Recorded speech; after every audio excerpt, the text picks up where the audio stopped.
Hello class first year. So now this is the second part of chapter 1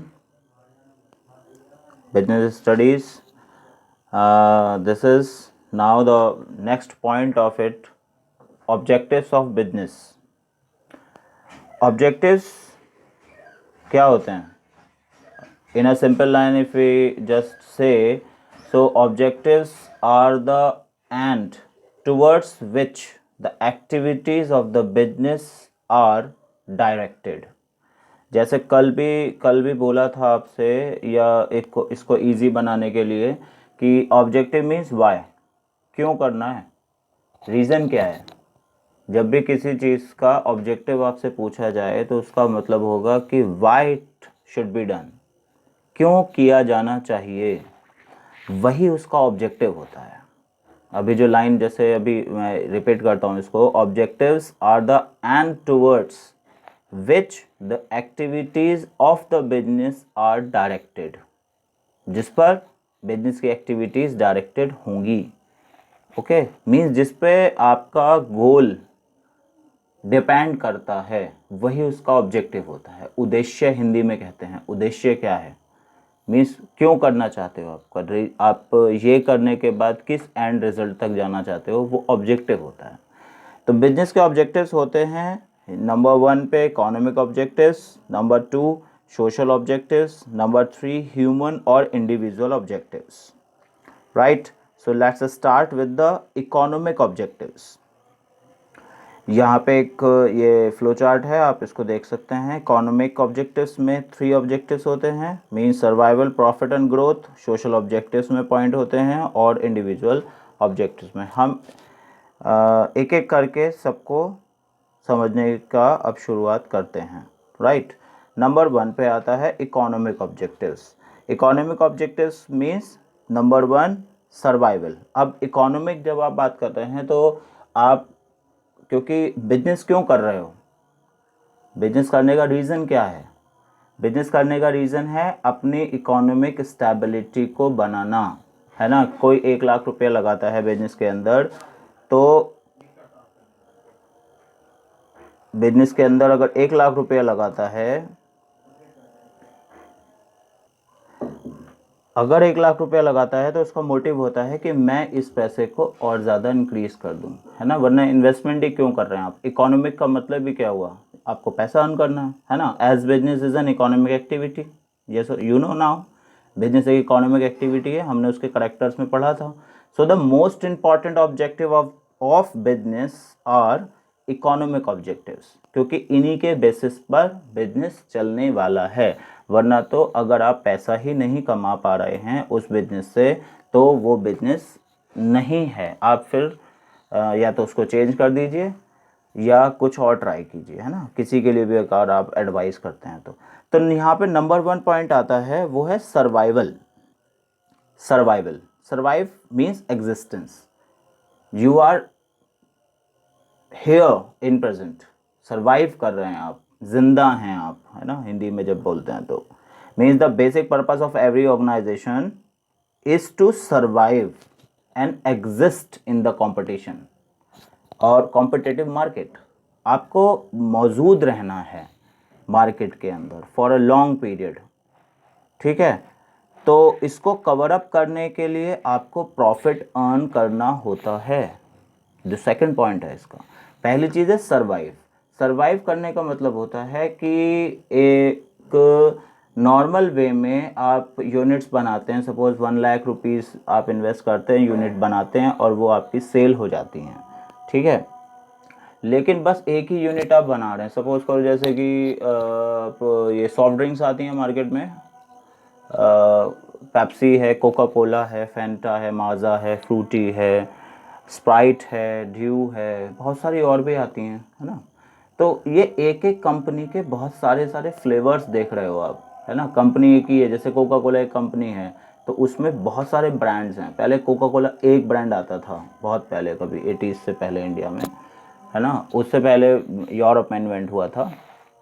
तो वो एक ही brand बना रहा है कोई कंपनी अगर, ठीक है, वही चल रही है, बस वही बिक रहा है, तो इसका मतलब क्या हो रहा है कि वो सिर्फ सर्वाइव कर रही है, वो एग्जिस्ट है मार्केट में, उसको बस जितना वो कॉस्ट लगाती है उतना ही कवर अप हो जाता है, वो उसे मिल जाता है, उससे ज़्यादा कुछ नहीं हो पाता।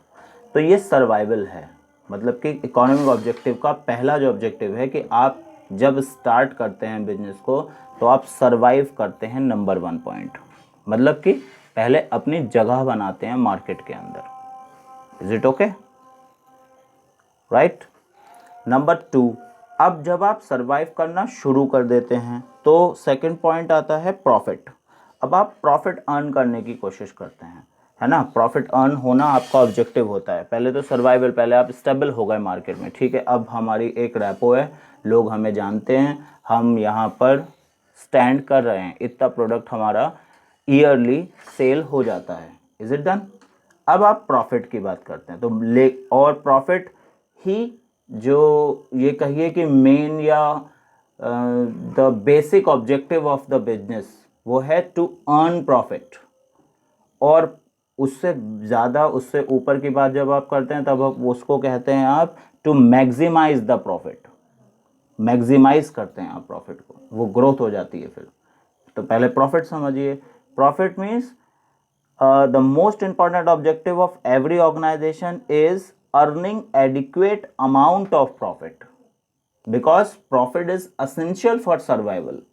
अगर आपको प्रॉफिट ही नहीं हो रहा है तो आप सर्वाइव भी नहीं कर पाते हैं, है ना। उतना ही 1 लाख यूनिट बनाई, बेच दी, उसमें जो बचा फिर आपने बिजनेस में लगा दिया, ऐसे चलता रहता है। मीन्स आप सर्वाइव करना सीख गए, आप मार्केट में रहना सीख गए, है ना। जैसे आप जैसे नर्सरी क्लास में थे तो आपको लिखना ए फॉर एप्पल आ गया था, अ से अनार आ गया था, है ना। 1 2 3 4 काउंटिंग्स आ गई थी। आप स्कूल में सर्वाइव कर गए 1 साल। LKG में आपने स्टेबिलिटी ली, स्टेबल हुए आप थोड़ा सा, ठीक है। आपने वर्ड्स लिखने शुरू किए, स्पेलिंग्स लिखनी शुरू की, सेंटेंस बनाना स्टार्ट कर दिया। फिर क्लास फर्स्ट में आएंगे आप, जब आप तब आप प्रॉफिट अर्न करना शुरू कर देते हो। एक तरीके से बच्चा जो क्लास फर्स्ट में है वो प्रॉफिट अर्न कर रहा है ना। वो सर्वाइव करने लगा, स्कूल में है वो अब, है ना। उसको पता चल गया कि ये अल्फ़ाबेट्स होते हैं इंग्लिश में, ये हिंदी में होते हैं, ये काउंटिंग्स होती हैं। और अगर उसको ऐड वहीं पर सिखाया जाता है, फर्स्ट क्लास में ऐड थोड़ा सा सिखाया जाता है कि ये ऐड हो जाता है, ये माइनस हो जाता है। Means a recognition now he और शी हैज़, राइट। तो वो रिकॉग्निशन सर्वाइविंग, और उसके बाद प्रॉफिट स्टार्ट हो जाता है। तो मोस्ट इम्पॉर्टेंट ऑब्जेक्टिव, मैं रिपीट कर रहा हूँ इसको, मोस्ट इम्पॉर्टेंट ऑब्जेक्टिव, जब ये क्वेश्चन आपके सामने आए, the most important objective of any business it is profit, right. अब आपके जो ब्रांड एक बनाया था ना, एक ही प्रोडक्ट बिक रहा था, अब आपने उसके फ्लेवर्स बनाने शुरू कर दिए। ऐसा मान लो साहब, ये कोकोनट है, ये बनाना है, ये गवावा फ्लेवर है, ये फलाना है, ये ढिमकाना है, बहुत सारे फ्लेवर आ जाते हैं मार्केट में, है ना। सब पे सेंट लगाना शुरू कर देते हैं। तो वो इसका मतलब जब आप फ्लेवर्स पे आ गए हैं तब आपका प्रॉफिट स्टार्ट हुआ है, राइट। अब प्रॉफिट हो गया, आप अर्न कर रहे हैं अच्छे से, ठीक है ना। जब प्रॉफिट अर्न करना स्पैन हो जाता है, ठीक है, मीन्स आप एक इस स्टेज पे आ गए हैं, आपका ये ऑब्जेक्टिव पूरा हो गया, तब थर्ड नंबर पे आती है growth. Business organisation must grow and expand their activities. अब एक ब्रांच से दूसरी ब्रांच बनेगी, राइट।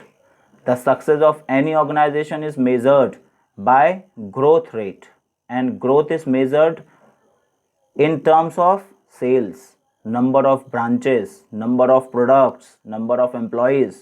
कितने प्रोडक्ट बनाते हो, कितने एम्प्लॉय आपके यहाँ काम करते हैं, कितने की सेल, कितने टर्नओवर देते हैं आप, सेल यूनिट्स कितनी आपकी सेल होती हैं, ये है ग्रोथ। एक ब्रांच दिल्ली में है, एक जो है कानपुर में है, एक बनारस में है, एक कोलकाता में है, उधर एक चेन्नई में भी हमारी ब्रांच है, एक गुजरात में भी ब्रांच है। So many branches are there. It's like देखो आप टाटा स्टील्स, टाटा की कितनी सारी ब्रांचेस हैं, टाटा एक ग्रोथ पे है कंपनी, है ना। जब से बनी सी तब से नहीं, धीरे धीरे ग्रोथ की है। पहले सर्वाइव किया होगा मार्केट में, फिर प्रॉफिट अर्न करना सीखा होगा कि हाँ अब बच रहा है कुछ, है ना, वो सेव किया होगा प्रॉफिट, और उसके बाद ग्रोथ स्टार्ट की होगी। सो ये है economic objective. Is it done? Means survival हो गया, प्रॉफिट हो गया और ग्रोथ हो गई हमारी। आप ग्रोथ करना शुरू कर गए। पहले सर्वाइव में आपने स्टैंड करना सीखा, खड़े होना सीखा था सीधा। प्रॉफिट किया था तो प्रॉफिट में आप ये स्टैंड करके एक कदम आगे बढ़ना सीखा था, चले थे आप। अब ग्रोथ किया है तो अपना साइज इंक्रीज करना स्टार्ट कर दिया, अब आप बड़ी इंडस्ट्री बनते चले जा रहे हो। राइट, दिस इज ग्रोथ, ऊपर की तरफ जा रहे हैं। जैसे फर्स्ट टेस्ट हुआ आपका 20 मार्क्स का, तो आपके मार्क्स आए सपोज 14, ठीक है, किसी के 10 आ गए, तो उसने सरवाइव किया, ठीक है, वो मतलब कंपटीशन में है, 10 नंबर ला रहा है, 50% मार्क्स आ रहे हैं, ठीक। फिर उस नेक्स्ट टेस्ट हुआ नेक्स्ट वीक पे, तब उसको फील हुआ अरे मुझे और ज़्यादा मेहनत करनी है, मुझे और ज़्यादा अर्निंग करनी है, तो उसके मार्क्स आए अब 16, प्रॉफिट अर्न हुआ, है ना, 6 मार्क्स एक्स्ट्रा हुए नेक्स्ट वाले से, 6 नंबर ज़्यादा आ गए। अब उसने और सोचा और अच्छे से प्रिपरेशन किया कि मुझे और ज़्यादा आगे जाना है, अभी तो इसमें पूरा नहीं होगा, 16 में क्या होगा। नेक्स्ट टाइम जब उसने अटेम्प्ट किया तब उसके मार्क्स आए 19। तो ये है ग्रोथ, है ना। 20 आ गए, मान लो अच्छे से मेहनत की थी, अच्छे से पढ़ाई की थी, सब कुछ ठीक से लिख के आए थे, टीचर ने पूरे नंबर मार्क्स दे दिए, 20 आउट ऑफ 20 मिल गया। तो दिस इज ग्रोथ। तो यहाँ पे 10 मार्क्स आना सर्वाइव करना है, 7 मार्क्स आना भी सर्वाइव करना है, वैसे तो पास होते हैं 7 मार्क्स पे, है ना। लेकिन जब आपके 16 मार्क्स आए तो आपको प्रॉफिट फील हुआ। अब जब ग्रोथ है तो ग्रोथ करने का मतलब है 20 आउट ऑफ 20, 19 आउट ऑफ 20 मान लो। तो these are the things. Is it done? Economic objectives mean surviving, profit and growth. Done. Now move to the next. This is social objectives. Society के क्या ऑब्जेक्टिव्स हैं, आप सोसाइटी के लिए क्या करने वाले हो, है ना। जैसे करेक्टर्स में भी आपने पढ़ा था, तो सोसाइटी के लिए क्या करने वाले हो आप, कितने सोशल हैं आप, राइट। तो इसमें नंबर 1 पॉइंट आता है सोसाइटी के लिए, जब आप बात करते हैं तो वो है avoidance of unfair trade practices. आप गलत एक्टिविटी से कुछ भी नहीं करेंगे, है ना। क्या करेंगे? कोई गलत एक्टिविटी नहीं करेंगे, ऐसी कोई अनफेयर ट्रेड नहीं करेंगे। अनफेयर मीन्स फ्रॉड नहीं करेंगे मार्केट में रह के सोसाइटी के साथ। ऐसा नहीं करेंगे कि आप एक्सपायर्ड चीज़ को बेच देंगे। आप ऐसा नहीं करेंगे कि आपने प्रोडक्ट की जो इन्फॉर्मेशन उसके ऊपर लिखी हुई है इन्फो, वो कस्टमर से आप छिपा जाते हैं। आप डुप्लीकेट प्रोडक्ट्स बेच देते हैं। गवर्नमेंट ने जो रूल एंड ऑर्डर दिया है प्रोडक्ट को मैन्युफैक्चर करने का कि उसमें क्वांटिटी इतनी होनी चाहिए, उसको नहीं करेंगे। कोई अनफेयर ट्रेड प्रैक्टिस आप नहीं करेंगे, राइट। ये आपका ऑब्जेक्टिव होना चाहिए, किसी भी बिजनेस का ऑब्जेक्टिव होता है कि आप इसको अवॉइड करें, राइट। आप नहीं करेंगे कोई भी अनफेयर ट्रेड प्रैक्टिस, ठीक है। कुछ भी सेल परचेस करते समय, परचेस जब आप करते हैं तब भी और सेल करते हैं कस्टमर को तब भी, दोनों कंडीशन में आपकी जो भी ट्रेड है मीन्स जो बिजनेस एक्टिविटीज़ हैं वो फेयर रहनी चाहिए। अगर आप फेयर रहते हैं तभी आप कस्टमर का ट्रस्ट जीत पाते हैं, राइट। ट्रस्ट बहुत बड़ी चीज़ होती है। कस्टमर आप पे ट्रस्ट करता है तभी आपके प्रोडक्ट को ख़रीदता है, ठीक है। बिना देखे ही प्रोडक्ट को यूज़ कर लेते हैं। अच्छा, नाम बहुत है, बहुत सारी चीज़ों में है, ब्रांड जो चलते हैं। अभी आप ब्रांडिंग एक पूरा पॉइंट है आपके कोर्स में, क्लास 12th में पढ़ेंगे आप मार्केटिंग मैनेजमेंट में ब्रांडिंग। तो ब्रांड के बेसिस पर आपका प्रोडक्ट बिकता है, आपका ब्रांड बना हुआ है। अब आप इसी बीच में अगर कुछ भी अनफेयर करने की कोशिश करेंगे तो आप फेल हो जाते हैं। और ब्रांड वही कंपनीज बनी है जिन्होंने फेयर ट्रेड प्रैक्टिसेस दी हैं, राइट। ये एक सोशल ऑब्जेक्टिव है। आप कुछ भी फ्रॉड करने की कोशिश किसी भी ना तो अपने डीलर से करेंगे, ना ही अपने एम्प्लॉय से करेंगे, ना ही आप कस्टमर से करेंगे। कस्टमर से करोगे तो सिंपल सी बात है, वो तो आपका प्रोडक्ट लेना ही बंद कर देगा, राइट। उसे क्या ज़रूरत है, वो दूसरे पे चला जाएगा, दूसरा कोई और प्रोडक्ट यूज़ करना शुरू कर देगा, राइट। तो ये avoid of unfair trade practices आप यूज़ करेंगे इसको, राइट। नेक्स्ट नंबर आता है एम्प्लॉयमेंट जनरेशन।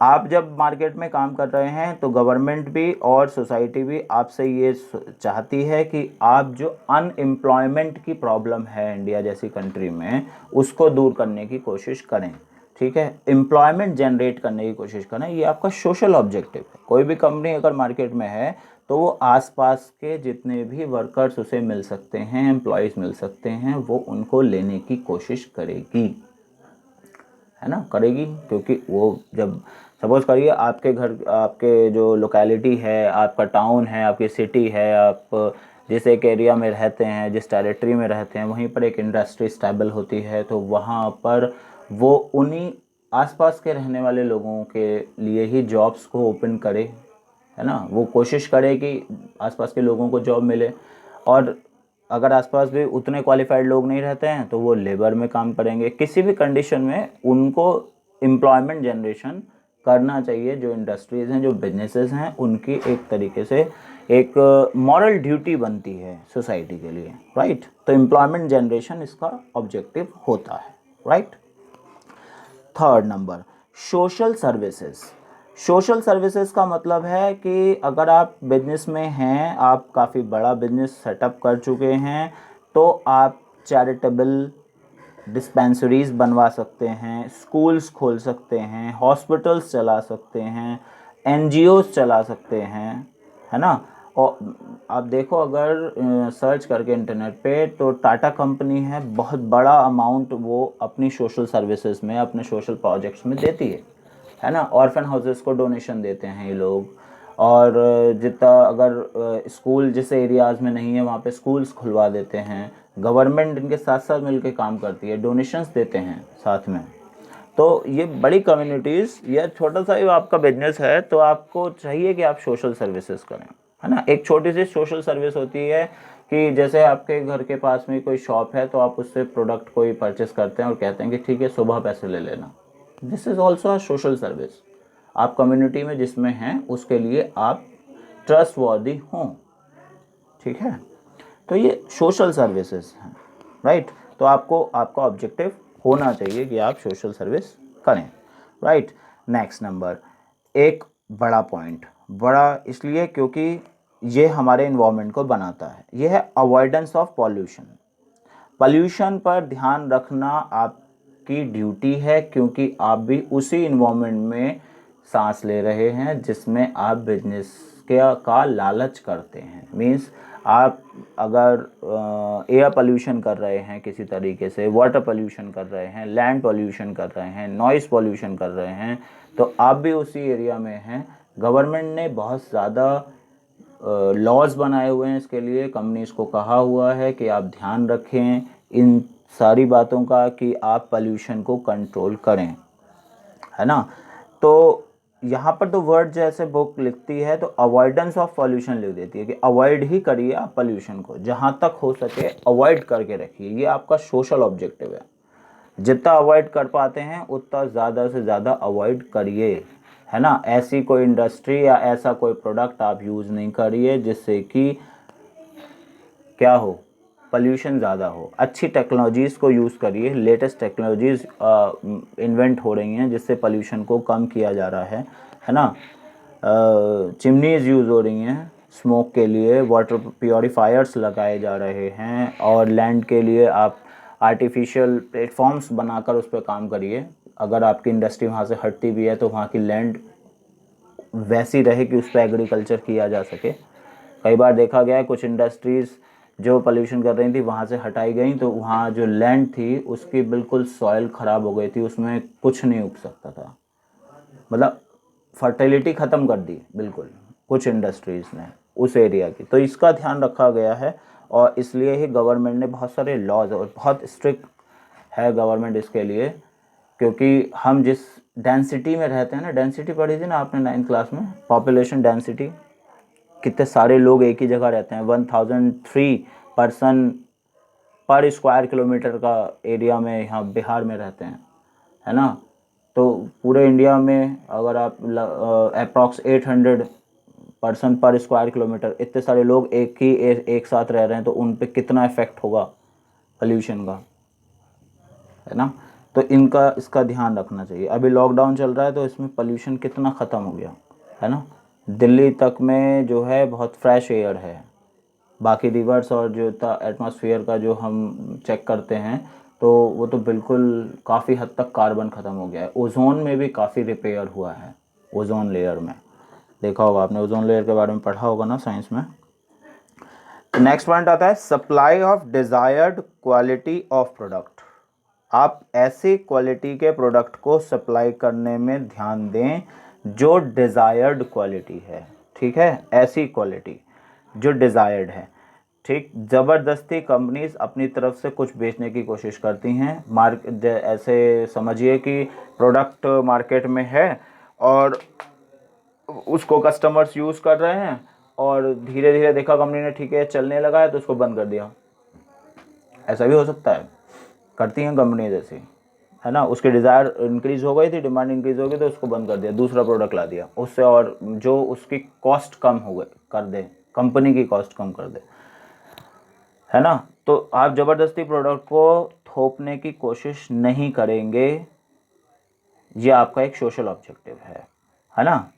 जैसे ऐसा कह दो कि जैसे customer prefer to buy the product only when they are of satisfactory quality and are available at the reasonable price. कोशिश तो यही करते हैं। तो today's customer is a quality conscious, है ना। कस्टमर ने his expects value of money, ये लगातार चेंज होती रहती हैं, ठीक। तो आपकी एक सोशल ऑब्जेक्टिव है कि आप उन्हीं डिज़ायर्ड क्वालिटीज़ को ही सप्लाई करें जो जनरली एक्सेप्टेबल हो रही हैं, right. So these are the social objectives. Is it done? Move to the next. These are the human objectives now. Human objectives, अब ह्यूमन कौन, हम कौन बिजनेस, हम कौन कस्टमर, हम कौन बिजनेसमैन, हम कौन इन्वायरमेंट, सब कुछ, है ना। अब यहाँ पर जो बात आती है दोनों तरीके से रिलेट होती है। एक तो ह्यूमन ऑब्जेक्टिव्स जो हैं वो जो कस्टमर है आपका उसके लिए भी हैं, और एम्प्लॉय जो काम आपके लिए काम कर रहा है वो उसके लिए भी हैं। लेकिन कस्टमर को हम यहाँ पे हटा देते हैं क्योंकि वो सोशल ऑब्जेक्टिव्स में चला जाता है, सोसाइटी में कस्टमर को मान लिया जाता है। ह्यूमन ऑब्जेक्टिव्स की जब हम, या इंडिविजुअल ऑब्जेक्टिव्स की जब हम बात करते हैं, तो उसमें आप कंपनी में वर्क करने वाले एम्प्लॉयज़ की ही बात करते हैं, ठीक है। कंपनी की क्या ड्यूटी बनती है कि वो अपने एम्प्लॉयज़ को किस तरह से ट्रीट करे, राइट। तो ह्यूमन और individual objectives are related to employees of the organisation, right. Employees, क्योंकि एम्प्लॉयज़ ही वैल्यूएबल रिसोर्सेज हैं, वही किसी फाइनल प्रोडक्ट को सेलेबल प्रोडक्ट बना रहे हैं और आपके पैसे को दिन दूना रात चौगुना, एक कहावत है, वो कर रहे हैं, है ना। क्योंकि ह्यूमन जो मतलब एम्प्लॉय जो हैं वही तो काम कर रहे हैं आपके लिए। तो आपके सिर्फ सैलरी देना ही उनकी ड्यूटी नहीं है ना आपकी, उनको सिर्फ सैलरी देना ही तो ड्यूटी नहीं है, उनको सब कुछ और भी मिलना चाहिए जिससे वो अच्छे से आपके लिए लगातार काम करते रहें, है ना। ह्यूमन रिसोर्स मैनेजमेंट होता है ये पूरा, ये अभी क्लास 12th में पढ़ेंगे आप इसको। यहाँ पर इतना समझने के लिए है कि एक जो एम्प्लॉय है वो भी एक रिसोर्स है कंपनी का, और उसके वेलफेयर के लिए कंपनी को काम करना चाहिए, मीन्स ये भी उसका ऑब्जेक्टिव होता है ना। जिसमें नंबर 1 पॉइंट पे आप ये कह सकते हैं, number 1 point, good working conditions. Employees की वर्किंग कंडीशंस अच्छी रहें, मीन्स वो लगातार ठीक से काम करें, ऐसी कंडीशंस आपके पास हों, आप उनका हैरेसमेंट ना हो रहा हो, एक तरीके से ये कह सकते हो आप, है ना। कोई दबाव में काम ना कर रहे हो आप ज़बरदस्ती उनको, जैसे कि सैलरी रोक लेना या वट एवर, बहुत सारे और तरीके हो सकते हैं। और कंफर्टेबल जोन हो जहाँ पर वो बैठ के काम कर रहा है या मशीनरी पे काम कर रहा है, उसको फिजिकली और मेंटली सेटिस्फेक्शन मिलना चाहिए, तब आप एक अच्छा इन्वायरमेंट उसको बना के देते हैं, और ये आपका ऑब्जेक्टिव है कि आप अच्छी कंडीशंस दें उसे, ठीक है। दूसरा नंबर है सेटिस्फैक्ट्री सैलरी और वेजेस दें, ठीक है। जितना वर्क किया जा रहा है वो एम्प्लॉय आपके लिए कर रहा है, उसके एवज में उसी रिगार्डिंग पर सैलरी आप उसको प्रोवाइड कराइए, वेजेस आप प्रोवाइड कराइए, क्योंकि उसकी बेसिक नीड पैसा होती है, इसलिए वो काम करने को है, राइट। तो अगर वो सेटिस्फाई होता है आपका एम्प्लॉय, तो आपका प्रोडक्ट सेटिस्फैक्टरी बनेगा, और सेटिस्फैक्टरी प्रोडक्ट अगर मार्केट में पहुंचता है तो वो फुल एनर्जेटिक वे में कस्टमर तक अपनी छाप छोड़ता है और कस्टमर उसको लेने के लिए तैयार होता है। बहुत सिंपल से प्रोसेस है, राइट। तो सेटिस्फैक्टरी सैलरी दीजिए, वेजेस दीजिए, आपका ऑब्जेक्टिव है, राइट। ट्रेनिंग देते रहिए उनको time to time, new new technologies आ रही हैं, उनको मोटिवेट करते रहिए, राइट। और क्या कहेंगे, जैसे कि न्यू मशीन्स आती हैं, एनकरेजमेंट प्लान्स आते हैं, फेस्टिवल्स आते हैं, बहुत सारी और चीज़ें हैं। किसी भी तरीके से एनकरेज आप कर सकते हैं, एनकरेज नेक्स्ट पॉइंट है वैसे, लेकिन यहाँ पे सिर्फ ट्रेनिंग की बात हो रही है। तो ट्रेनिंग का मतलब कि आप उनको मोटिवेट करिए, न्यू टेक्नोलॉजी से एंगेज कराइए, रिलेट कराइए, इंट्रोड्यूस कराइए, जिससे कि वो आपके लिए और ज़्यादा अच्छा काम कर सकें। ये भी आपका ऑब्जेक्टिव है। अब मैं आप किसके लिए बोल रहा हूँ? बिजनेस के लिए। आप जो सुन रहे हैं आप बिजनेस है मान लो, ठीक है। ये मैंने पहले भी बोला है कि जब भी आप अकाउंट पढ़ें या बिजनेस या इकोनॉमिक्स, तो आप खुद उस बिजनेस को बन जाएं, अब वो खुद बिजनेस बन जाएं आप, तभी आप अच्छे से कर पाते हैं। अकाउंटेंसी तो वाकई में ऐसी होती है, जब तक आप खुद को फील नहीं करेंगे ना, I am the owner of the company and I am, और या फिर I am the accountant of the company, और इस कंपनी में के लिए अकाउंट्स बनाए जा रहे हैं, ठीक है। तब तक आप वो जो फील आना चाहिए, मतलब कि एंगेजमेंट इसको ही कहते हैं, है ना। जैसे आप लोग मूवी देखते हो, सॉन्ग देखते हो, तो वो जो एक मूवी देखने के बाद उस करेक्टर को ही रिप्ले करने की कोशिश करते हो कि मैं भी वैसा ही हूँ, है ना। जैसे इस मूवी का एक्टर था, तो कोई भी एक्टर मतलब जो करेक्टर आपको पसंद आ जाता है मूवी के अंदर, तो उसको ही आप बच्चा एक या कोई भी बड़े भी करते हैं ऐसा, उसको प्ले करने की कोशिश करते हैं क्योंकि एंगेज हो गए थे। अब ऐसे ही स्टडी के साथ एंगेज हो जाओ तो ये भी बिल्कुल खेल है, हलवा है ना, आसान हो जाता है सब कुछ। तो ट्रेनिंग आप एम्प्लॉयज़ को देते रहिए, आपका ऑब्जेक्टिव है। नेक्स्ट नंबर, एनकरेज करते रहिए उनको, लगातार मोटिवेट करते रहिए, प्लान्स बनाइए, ऐसे छुट्टी दीजिए, या फिर एक वर्किंग फील्ड ऐसा एन्जॉयमेंट वाला हो, उनके छोटे छोटे टारगेट्स बनाकर उन्हें अवार्ड्स दिलवाइए, है ना, वो एनकरेजमेंट होता है, राइट।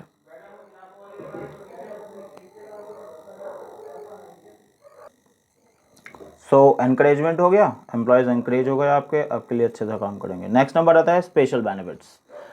स्पेशल बेनिफिट्स में आप एम्प्लॉय को हाउसिंग फैसिलिटीज़ दिलवा दीजिए, उसको अपने यहाँ ही क्वार्टर दिलवाइए, अपने यहाँ ही घर दे दीजिए, है ना। मेडिकल फैसिलिटीज़ दिलाइए उसको, अगर ऑफिस में वर्क करते वक्त कुछ भी प्रॉब्लम आती है तो आप उसका ध्यान रखेंगे, वो सेटिस्फाई होगा आपसे। फ्री एजुकेशन दे दीजिए बच्चों को उसके, एम्प्लॉय के। और भी बहुत सारे बेनिफिट्स हैं जो आप एक एम्प्लॉय के लिए अपने कर सकते हैं, बहुत सारे करते भी हैं। अगर आपको कभी अभी टाइम मिले, जैसे आप घर पे हो, तो गूगल ऑफिस देखना। गूगल का ऑफिस ही नहीं लगता, ऐसा लगता है कि कोई प्ले स्टेशन है। एम्प्लॉयज़ एक तो ड्रेसअप कुछ नहीं, कोई टाई वाई लगाने की ज़रूरत नहीं है, ठीक है, फ्री है। आपको मन कर रहा है, आप साइकिलिंग करना चाहते हो, ठीक है, झीने से जाना चाहते हो, ऊपर स्टेयर्स पे से जाना चाहते हो, उससे चले जाओ, फिसल के, ये जो स्लाइडर होता है ना, वो उससे फिसल के नीचे आ जाओ। सोफ़ा, लैपटॉप्स, कंप्यूटर्स और प्लेइंग एरियाज, सब कुछ उसने ऑफिस में ही अपने मेंटेन कर रखा है। आपको लगता ही नहीं कि आप काम कर रहे हो, आपको ऐसा लगता है घर में ही बैठे हैं, ठीक है। स्पेशल बेनिफिट्स का भी एक पार्ट है। एम्प्लॉयज़ को मतलब बेसिकली देखो, ऐसा है कि ये एम्प्लॉय है जो आपके लिए काम करके दे रहा है, तो इसको सेटिस्फाई जितना कर लोगे उतना ज़्यादा आप अच्छे से काम इससे करवा सकते हैं और उतना ही आपको प्रॉफिट मिल जाएगा। Is it done? तो नेक्स्ट नंबर आता है अब रोल, है ना। Role of profit in the business. ये तो ऑब्जेक्टिव्स थे, तीनों ऑब्जेक्टिव्स आपने पढ़ लिए, इकोनॉमिक, सोशल और ह्यूमन ऑब्जेक्टिव्स। अब नेक्स्ट नंबर आता है कि ये क्वेश्चन, जैसे अभी ये क्वेश्चन जो ऑब्जेक्टिव्स ऑफ द बिजनेस है, ये लॉन्ग में भी हो सकता है। अगर एक ही पोर्शन पूछा जाएगा तो वो 3 मार्क्स में होगा, राइट। 5 मार्क्स का लॉन्ग आंसर होता है, 6 मार्क्स में, 5 मार्क्स में जनरली, और 3 मार्क्स में शॉर्ट आंसर होता है, ठीक है यहाँ पे। और 1 मार्क्स में मल्टीपल चॉइस क्वेश्चंस होते हैं और डायरेक्ट क्वेश्चन होते हैं, what is, how is, why is, ऐसे वाले। तो नेक्स्ट आता है, इसको ही कंप्लीट या 5 पॉइंट्स में ही समझिए, role of profit in the business. क्या करेगा प्रॉफिट बिजनेस में? वैसे तो सिंपल सी बात है भैया, बिजनेस ही इसलिए कर रहे हैं कि प्रॉफिट हो जाए, नहीं, बिजनेस क्यों कर रहे हो? प्रॉफिट हो जाए जिससे, है ना। तो ये क्वेश्चन बनता है कि बिजनेस में प्रॉफिट रोल क्या करता है। पहला रोल जो प्ले करता है वो होता है आपका सर्वाइवल। जब आपको प्रॉफिट अर्न होना शुरू हो जाता है तो आपको सर्वाइव करना, जो पहली चीज़ है वो प्रॉफिट ही सर्वाइव करवाता है। क्योंकि आप जैसे प्रोडक्ट बनाना शुरू करो, ठीक है, आपने 1000 यूनिट्स बनाई और उन्हें मार्केट में भेजा, नहीं बिकी, प्रॉफिट नहीं हुआ।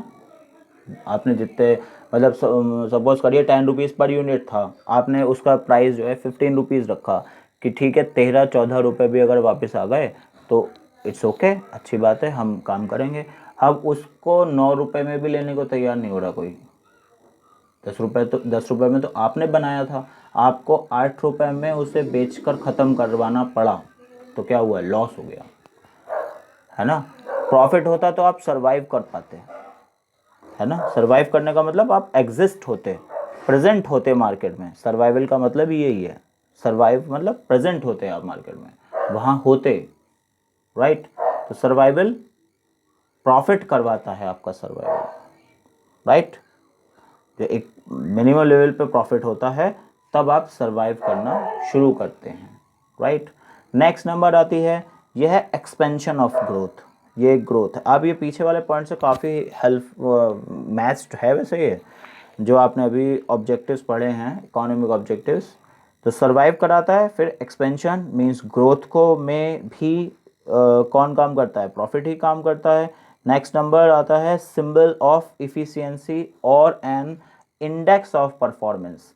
जब आपको प्रॉफिट होता दिखता है तभी किसी को भी, जो आपके शेयर होल्डर्स हैं, जिन्होंने आपके बिजनेस में पैसा लगाया हुआ है वो लोग हैं, या फिर जो कस्टमर है, कभी कभी वो भी आपके बैलेंस शीट और अकाउंट्स देखते हैं और देखते हैं अच्छा कंपनी नए से नया प्रोडक्ट इन्वेंट करके दे रही है, इसका मतलब बहुत अच्छे से प्रोडक्ट, इसको प्रॉफिट्स चल रहे हैं। तो प्रॉफिट ही आपकी इफ़िशियंसी, ठीक है, और इंडेक्स ऑफ परफॉर्मेंस, कितना परफॉर्मेंस हो रही है, कितना अच्छा हो रहा है, वही प्रॉफिट बताता है, ठीक है। जैसे एज ए स्टूडेंट अगर आप अपने लिए देखो तो आपके आने वाले मार्क्स ही आपकी परफॉर्मेंस को बता रहे हैं।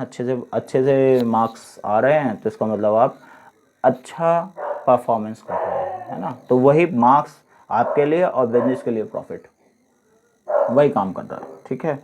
Next number, reward for bearing risk.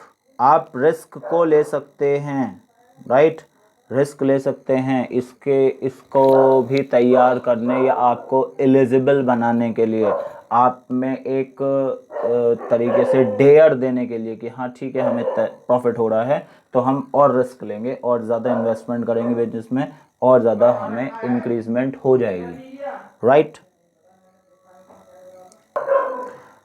ठीक है, तो आपने रिस्क लेने का डेयर हो गया आपके अंदर, क्योंकि आप प्रॉफिट अर्न कर रहे हैं तो भैया डेयर है, ठीक है। तो आपको रिस्क बियरिंग बनाने वाली चीज़ भी प्रॉफिट ही है। नेक्स्ट नंबर आता है help to gain goodwill. Goodwill का मतलब होता है योर रेपुटेशन। क्या होता है? रेपुटेशन वर्ड आपने सुना होगा, बहुत नॉर्मल वर्ड है कि इस कंपनी का, इस प्रोडक्ट की अच्छी रेपुटेशन है। जैसे डिटॉल की, अगर आप जो क्लीनिंग के लिए यूज़ करते हो प्रोडक्ट या कोई भी चीज़, तो डिटॉल का एक रेपुटेशन है मार्केट में, है ना। उसके बाद सेवलॉन आया और भी बहुत सारी कंपनीज आ गई हैं, काम करती रहती हैं, कोई बात नहीं, लेकिन डिटॉल का अपना एक रेपुटेशन है है ना। और दूसरे और भी प्रोडक्ट हैं बहुत सारे, आप अपने घर में रखे हुए प्रोडक्ट्स को भी देख सकते हैं। बहुत सारे प्रोडक्ट हैं जिनका खुद का रेपुटेशन है कि कोई भी प्रोडक्ट मार्केट में आते रहते हैं जाते रहते हैं, लेकिन वो एक स्टेबिलिटी रखे हुए हैं। तो ये रेपुटेशन देने का काम कौन कर रहा है, गुडविल देने का काम कौन कर रहा है, वो प्रॉफिट कर रहा है। आपको अच्छे प्रॉफिट्स होते हैं तो आप अच्छी रेपुटेशन मार्केट में बना पाते हैं, क्योंकि मार्केट में आपके प्रोडक्ट्स दिखते हैं, है ना। आप न्यू टेक्नोलॉजी से रिलेटेड, न्यू इन्वेंशन से रिलेटेड, न्यू फ्लेवर्स से रिलेटेड प्रोडक्ट मार्केट में डाल रहे हैं, लगातार कस्टमर सेटिस्फाई हैं आपके प्रोडक्ट से, इसका मतलब आपकी रेपुटेशन बन रही है। आपका नाम देखकर ही प्रोडक्ट बिक जाता है। यस और नो। पार्ले जी कितना पुराना बिस्किट है ना, बहुत पुराना बिस्किट है। एक रेपुटेशन है मार्केट में, अच्छे प्रॉफिट्स कमाए हैं लगातार, एक रेपुटेशन है, और क्वालिटी में कभी कोई कमी नहीं की, है ना। बहुत सारे और प्रोडक्ट हैं कभी जिन्होंने क्वालिटी इनकी कभी नहीं गिरी है, लगातार चल रही है। आप भी गिन के देखना अपने घर पे रखे हुए प्रोडक्ट्स को, देखना कि भैया ये लगातार चलता आ रहा है। फादर से, मदर से, पेरेंट, गार्जियन से या ग्रैंड पेरेंट्स से अपने पूछ के देखो कि भैया ये प्रोडक्ट आपके टाइम से ही आ रहा है क्या, तो उसकी एक गुडविल बनी हुई है, एक रेपुटेशन बनी हुई है, राइट। तो नेक्स्ट नंबर आता है classification of business activities.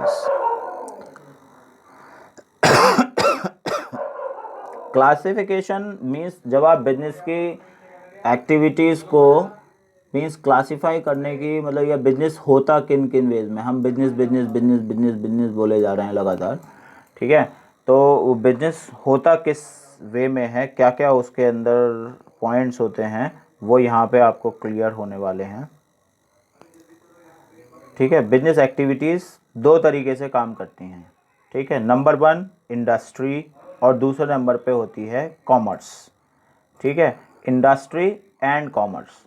Industry का मतलब हुआ कि वो जगह जहाँ पर प्रोडक्ट्स बनाए जाते हैं, मैन्युफैक्चरिंग होती है, ठीक है, प्रोडक्शन होता है, जिसमें आपने ये लास्ट ईयर से पढ़ते आए हैं आप इसको।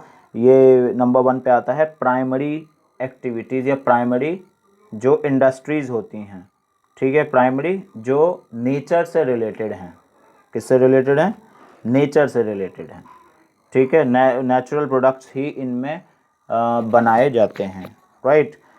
इसमें दो काइंड उसके होते हैं, वो होता है एक्सट्रैक्टिव इंडस्ट्रीज़ और जेनेटिक इंडस्ट्रीज़, ठीक है। एक्सट्रैक्टिव में नेचुरल प्रोडक्ट्स जो एनिमल या प्लांट्स से लिया जाता है उसको सेल किया जाता है, जस्ट लाइक मिल्क।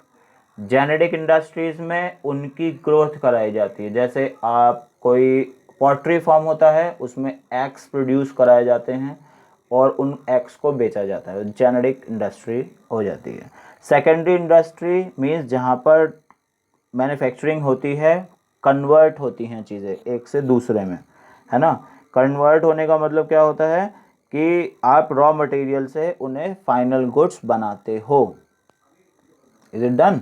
तो जिसमें नंबर 1 मैन्युफैक्चरिंग इंडस्ट्रीज़ होती हैं। मैन्युफैक्चरिंग इंडस्ट्रीज़ जो मैन्युफैक्चरिंग करती हैं मीन्स जो रॉ मटेरियल है, रॉ मटेरियल को आप फाइनल गुड बनाते हो, ठीक है। सपोज आप ऐसा कह सकते हो जैसे कि आप फॉरेस्ट से वुड लाते हैं, ठीक है, पेड़ को काट के लाते हैं, वुड लाते हैं और उसका फर्नीचर बना देते हैं। तो वुड कट किया, फ्रेश किया, फिनिशिंग की, पीसेस किए और उनको असेंबल किया और फर्नीचर तैयार हो गया। तो जो फर्नीचर बन के तैयार हुआ है वो फाइनल गुड है, वो सेल होने के लिए जाएगा। आपकी कंपनी, आपकी इंडस्ट्री ये काम करती है, तो वो मैन्युफैक्चरिंग इंडस्ट्री है, राइट। कन्वर्ट हुआ है कुछ भी। दूसरा नंबर पे आता है ये क्या, दूसरे नंबर पे आता है कंस्ट्रक्टिव इंडस्ट्री। कंस्ट्रक्ट करती हैं कुछ, कंस्ट्रक्टिव, ब्रिजेस बनाती हैं, रोड्स बनाती हैं, बिल्डिंग्स बनाती हैं, है ना। असेंबल करने का काम कर रही हैं, कंस्ट्रक्ट करने का काम कर रही हैं, जोड़ने का काम कर रही हैं, कुछ भी। तो अब ये इंडस्ट्रीज कहलाती हैं constructive industries, right. Then after next point is tertiary. Tertiary means they help, इन दोनों को हेल्प करने वाली इंडस्ट्रीज टर्शरी इंडस्ट्रीज हैं। हेल्प कैसे करती हैं भैया? ठीक है, आप प्रोडक्ट बना देते हो, हम आपका प्रोडक्ट मार्केट तक छोड़ आते हैं, ट्रांसपोर्ट। ठीक है, आपको पैसे नहीं है, आपको हम लोन दे देंगे बैंक, या आपके पास सरप्लस है तो आप हमारे यहाँ पर डिपॉजिट करा दो, बैंक काम करता है। आपका एक मैसेज दूसरी जगह तक भेजना है, कम्युनिकेशन, पोस्टल है, इंटरनेट है, न्यूज़पेपर्स हैं, मैगजीन्स हैं, एडवर्टीज़मेंट, इतनी बड़ी कंपनी है, एडवर्टीज़मेंट काम कर रही है, दुनिया भर का एडवर्टीज़मेंट देखते नहीं टीवी पे आप, कम्युनिकेशन का पार्ट हो जाते हैं, कम्युनिकेट कर रहे हैं, राइट। आपको रिस्क लेने में प्रॉब्लम लग रही है, ठीक है, हमें आप थोड़े थोड़े पैसे दीजिए, हम आपको इंश्योर करते हैं कि जब भी आपको प्रॉब्लम होगी तो हम आपको बेनिफिट्स, हम आपको क्लेम दे देंगे। इंश्योरेंस कंपनीज सर्विस दे रही हैं। एडवर्टाइजिंग, इसने अलग कर दिया है कम्युनिकेशन से एडवर्टाइजिंग को। Advertise means communicate with the customers, advertise to induce someone to purchase, किसी को कुछ खरीदने के लिए इंड्यूस करना, क्या कहलाएगा? Advertising, right. पूरा पॉइंट है ये, अभी उसमें पढ़ेंगे आप क्लास 12 में। तो now you understood about it. Tertiary activities ये हेल्प करती हैं इन बिजनेसेस को, राइट। अब नेक्स्ट नंबर जो दूसरा पार्ट है वो है कॉमर्स। इसका पूरा एक्सप्लेनेशन अभी आगे आता है। इंडस्ट्रीज़ को आपके यहाँ पे पढ़ाया जाता है और कॉमर्स को, ठीक है। ट्रेड और aids to trade, auxiliaries to trade जिसको कहते हैं, तो वो कॉमर्स होता है। कॉमर्स का मतलब है कि all the activities that are related to buying and selling, मतलब any kind of trade commerce है। कॉमर्स सब कुछ है, मतलब जो भी कुछ अभी हम बातें कर रहे हैं ये सब ही कॉमर्स है मिला जुला कर। मीन्स कोई भी बिजनेस चल रहा है, बैंक चल रहा है, इंश्योरेंस कंपनी चल रही है, ट्रांसपोर्टेशन है, कम्युनिकेशन है, कंस्ट्रक्शन हो रहा है, या नेचुरल गुड्स बनाए जा रहे हैं, वॉट एवर, सब जो भी कुछ हो रहा है, मीन्स सिंपली आप कह सकते हो बाइंग और सेलिंग जहाँ पे अभी हो रही है वो सब कुछ कॉमर्स है। ट्रेड है मतलब कि, है ना, उसका पार्ट जिसको नाम दे दिया गया है ट्रेड, क्योंकि इसको समझाने के लिए तोड़ना पड़ता है ना। लॉजिक यही कहता है, लॉजिक क्या कहता है कि आप ब्रेक कर दो, तोड़ दो, तो तोड़ने पर ही ट्रेड बनता है। तो ट्रेड दो तरीके के होते हैं, मींस बिजनेस दो तरीके का होता है यहाँ पर, क्या? इंटरनल और एक्सटर्नल। इंटरनल का मतलब जो रिटेल, मीन्स कंट्री के बॉर्डर के अंदर अंदर काम करेंगे आप, तब आप रिटेलिंग कर रहे हैं, मीन्स वो इंटरनल बिजनेस कर रहे हैं, है ना। इंटरनल बिजनेस दो तरीके से, एक कंपनी है उसका एक होलसेलर है और उसका एक रिटेलर है। रिटेल मतलब जो शॉप हमारे यहाँ होती हैं, घर के आसपास आप देखते हो, मार्केट में देखते हो, ये रिटेलर्स हैं, प्रोडक्ट को एक एक करके बेच रहे हैं, रिटेल कर रहे हैं, ठीक है। इंटरनल ट्रेड है। दूसरा नंबर आता है एक्सटर्नल ट्रेड। एक्सटर्नल ट्रेड का मतलब है जब आप कंट्री की बाउंड्रीज से बाहर काम करते हो तब वो एक्सटर्नल ट्रेड्स हैं। एक्सटर्नल ट्रेड, एक्सपोर्ट करते हो आप बाहर, जो दूसरी फॉरेन कंट्रीज़ हैं, फॉरेन कंट्रीज़ में बेचते हो, चाहे आप बिल्कुल पास में नेपाल में बेच रहे हैं, है ना, मलेशिया में बेच रहे हैं, वियतनाम में बेच रहे हैं, ठीक है, कहीं भी आसपास की कंट्रीज़ हों, चाहे अमेरिका तक बेचते हैं हम प्रोडक्ट्स को, ठीक है, उधर जापान, कोरिया, चाइना तक बेचते हैं हम प्रोडक्ट्स को, एक्सपोर्ट करते हैं। इंपोर्ट वहाँ से मंगाते हैं, इंपोर्ट करते हैं, इंपोर्ट, ठीक है। ये सफिक्स और प्रीफिक्स हैं, वो सफिक्स हैं इसमें दोनों में लगी हुई, प्रीफिक्स लगी हुई हैं, प्रीफिक्स लगी हुई है एक्स और एम, और प्रीफिक्स लगा हुआ है पोर्ट। पोर्ट वर्ड है, पोर्ट मतलब जगह, ठीक है। तो export when you do business with the other country और you just buy the things, जब आप करते हैं तब आप क्या करते हो? इंपोर्ट। जब आप सेल करते हो तब आप क्या करते हो? एक्सपोर्ट, भेज देते हो बाहर, ठीक है, एक्सपोर्ट इंपोर्ट। अब थर्ड नंबर आता है इसमें, हमारे यहाँ पे यूज़ होता है, वो है इंटरपोर्ट।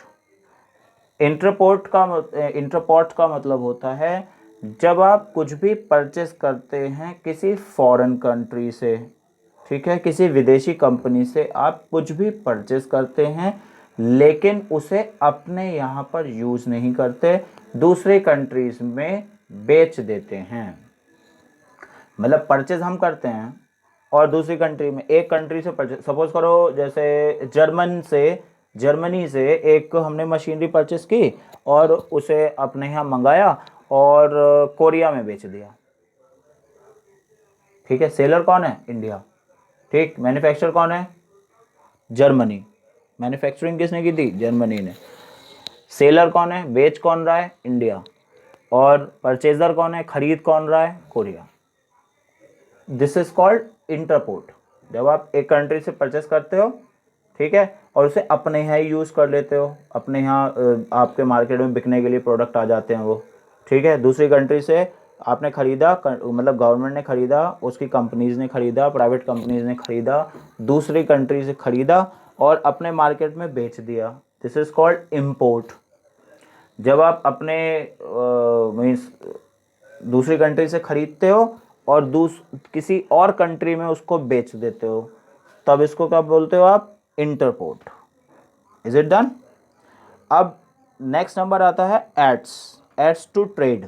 एड्स टू ट्रेड, जैसे आपने टर्शरी इंडस्ट्री पढ़ा था, वही वाली इंडस्ट्रीज हैं ये सारी, ऐड करते हैं, जो ट्रेड को हेल्प करती हैं, ऐड करती हैं, ऑक्सिलरी होती हैं, हेल्पफुल इंडस्ट्रीज होती हैं। ये डायरेक्ट कुछ भी बनाती नहीं हैं लेकिन सिर्फ सर्विस देने का काम करती हैं। ट्रांसपोर्टेशन है, जैसे ट्रक्स होते हैं, रेलवे है, बसेस सिस्टम है, और ये स्मॉल व्हीकल्स होते हैं, ये कुछ बनाते थोड़े ना है।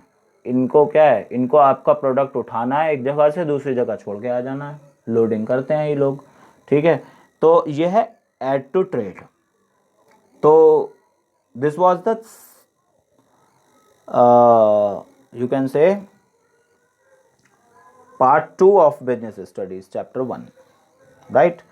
इतना चैप्टर आप तैयार कीजिए, इसके आगे जो पॉइंट्स आने वाले हैं उनकी बात नेक्स्ट वीडियो में करेंगे। इसमें जो भी कोई प्रॉब्लम है आपको, वो आप ज़रूर डिस्कस करें और उसके लिए आप मैसेज कर सकते हैं, राइट। 2 पॉइंट और बच जाते हैं आपके बाद इसके लिए, इसमें आपके लिए, वो है कॉमर्स, और कॉमर्स के बाद आता है रिस्क, बिजनेस रिस्क, जिसके बारे में हम कल भी बात कर रहे थे। Okay, so this is from my side, thank you very much.